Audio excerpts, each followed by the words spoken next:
In our All-Star Roundtable this week, Dale Butland, Communications Director for Innovation Ohio, a progressive think tank, and Republican analyst Terry Casey. Gentlemen, welcome back. It is Labor Day weekend, and while that's the weekend that we celebrate American workers, it is also the traditional kickoff of the campaign season leading up to any November election. And this year it's going to be a little different. We're going to have Issue 2, the collective bargaining bill, and we're hearing we're going to have a lot of money spent in this state. What should we be looking for in the coming week? Well, the question is, how long will people want to be watching TV? Because apparently the no side is starting on Friday, and I think the other side will probably be on next week. So 2 whole months of campaign commercials, and if there are arguments on both sides or any indication, it's not going to be a gentlemanly, refined kind of debating society. Yeah, this is going to be nasty, isn't it?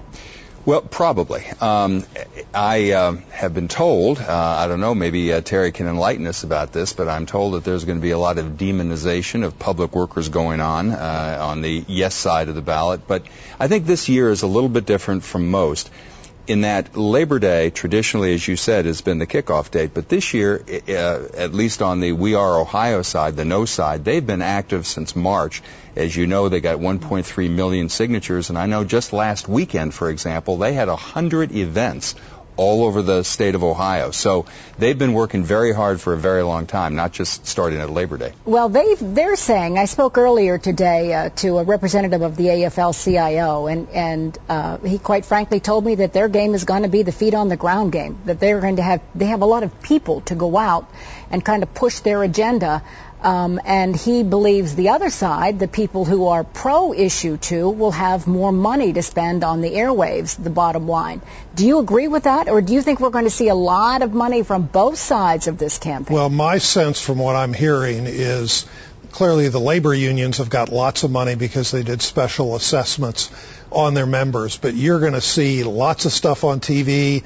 Everyone likes to say it's all about the ground game, but it's what's going to be on TV and who defines the issue. And in some other parts of Ohio, like this past week in Toledo, you had basically a Democrat mayor come out and say we need issue Senate Bill 5 because their city is so hard hit in terms of their budget, and he doesn't want to have to lay off police and fire. He needs some help in terms of dealing with his budget crisis. Well, I know Terry likes to point to Mayor Bell in Toledo, and of course Mayor Bell, like everybody else, has a right to his opinion, but I think it's worth noting that Mayor Bell is the only big city mayor in the state of Ohio who backs Senate Bill 5.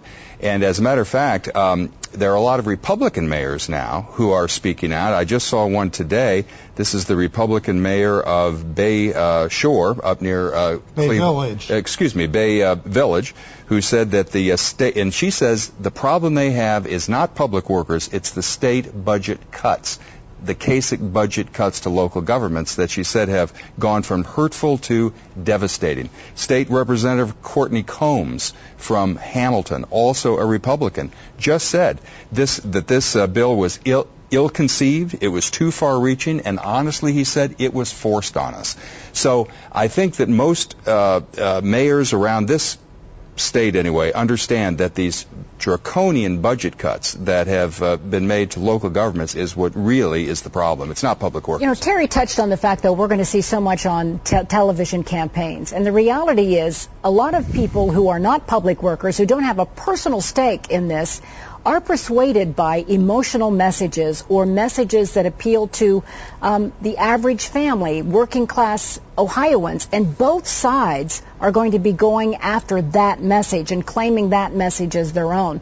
People are going to be confused, don't you think, about what this actually means to them and their pocketbook? Well, that's why the first couple weeks in September are very important as far as how you define the issue, because the yes side has not put as much effort into communicating. But the one thing they have on their side is this little thing called people's wallet, because most people in Ohio work in the private sector. They don't have the benefits in terms of pensions and health care.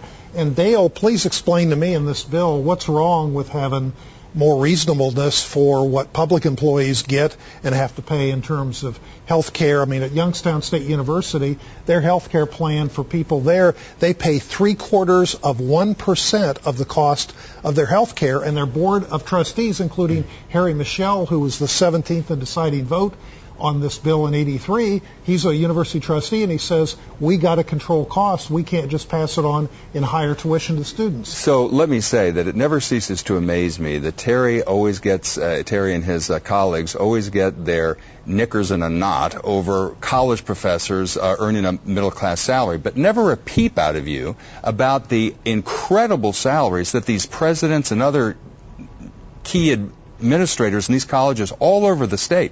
We're talking about Gordon Gee at Ohio State getting $2 million a year. We're talking. I don't think that's true, Dale. Well, it is true. That is the total compensation package is $2 million, and I'll show it to you. But it's not just Gordon Gee, and it's not just the major universities. Central State University, $400,000 a year plus a car, plus a living allowance, plus all the rest. Now, I'm not suggesting, and I've said this before and I'll say it again, the issue is not public workers, and Senate Bill 5 is not about public workers paying 15% of their health insurance costs or 10% of their pensions. Because if that's what it was all about, that's all the bill would say. It goes far beyond that. It strips workers of their rights, and that is what most Ohioans find objectionable. Don't you think, Terry, that there is, and I think this is one of the reasons that they were able to get so many salaries, that when you've got 1.3 million people signing these petitions, that they might see it that there's a loss in the balance of power here. When all the power goes to one side, people resent that. Do you think that's problematic? Well, the problem is Dale doesn't want to talk about what's actually in the final version of the bill. He makes it sound like, I mean, the original bill did limit certain of the bargaining rights, but a lot of those things were put back in there, like police and fire. They put in the bill, the House did, to make sure they can bargain on safety equipment. So there's a lot of things in the bill that's good that Dale doesn't want to acknowledge are needed changes, because ultimately the taxpayers have to pay the bill. And do they want higher property taxes because the school costs, everything else keeps going up and up,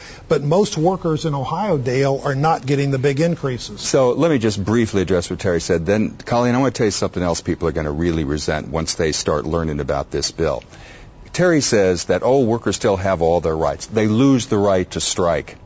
Police and fire lose the right to binding arbitration. In all cases, management is simply able to impose its own offer. That's in the final bill, Terry. No, the final bill says City Council, the legislative body, will make the final decision if there's an impasse between management and labor. That is management, Terry. They get City to Council's different. You ought to read the Constitution and know the difference. Terry, I did read the Constitution. That's why Senator Seitz, one of the most conservative senators in this state, voted against it, because he said it stacks the deck in favor of management and against workers. That was the final bill he voted against. But let me get to this other point. What I think people are really going to resent is that these legislators and Governor Kasich have written special loopholes into this law to exempt themselves from the very reforms that they're insisting lower-paid public employees take. Let me give you an example. Governor Kasich and the legislators wrote this bill so that the salary and performance pay reforms don't apply to them. So Governor Kasich will still get his 3% salary increases. Legislators will still get their $61,000 a year for a part-time job, the sixth highest in the nation, when the average Ohioan is earning $40,000 a year. Speaker Batchelder and all the Republican crocodile tears over the double dippers, all these teachers and others who are double dipping. Those are people who are retired and then come back and work and get stuck. Well, who do you suppose the biggest double dipper in the state of Ohio is? The Speaker of the House, Bill Batchelder, who gets over $100,000 a year in a pension, and another over $100,000 a year for his salary as Speaker. Now, frankly, and in fairness to the governor, I understand why he does not want to be subject to performance pay. Because with an approval rate of 35%, he wouldn't eat. Well, the elected officials, they aren't members of unions. They don't up their salary in the middle of the term just because they want to. It's fixed in terms of what it is. If I can now ask you very quickly about Issue 3, because this also was in the news this week. There are predictions, I believe, from your group, Dale, that Issue 3 If it's passed, it's going to fall over and affect other laws in the state and on other areas that people might not be aware of.